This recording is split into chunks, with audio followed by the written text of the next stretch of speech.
ഒരു നിശ്ചിത പരിധി വരെയാണ്. ഒരു നിശ്ചിത അളവ്, നിശ്ചിത സമയം അള്ളാഹു നിശ്ചയിച്ചിട്ടുണ്ട്.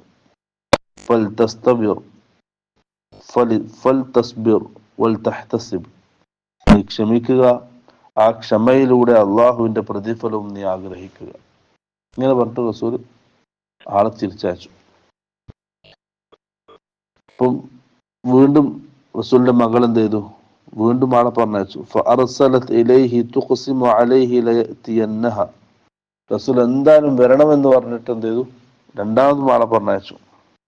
അപ്പൊ റസൂൽ സല്ലല്ലാഹു അലൈഹി വസല്ലം സദസ്സിൽ എഴുന്നേറ്റു. ഫഖാമ വമഅഹു സഅദ് ബിൻ ഉബാദ വമുആദ് ബിൻ ജബൽ വഉബയ്യ് ബിൻ കഅബ് വസൈദ് ബിൻ സാബിത് വറിജാലുൻ റളിയല്ലാഹു അൻഹും. ഈ പറയപ്പെട്ട സഹാബാക്കളൊക്കെ ആ സമയത്ത് റസൂലിന്റെ കൂടെ എഴുന്നേറ്റു, റസൂലിന്റെ കൂടെ പുറപ്പെട്ടു. അങ്ങനെ റസൂൽ ആ വീട്ടിലെത്തി. ഫറുഫിഅ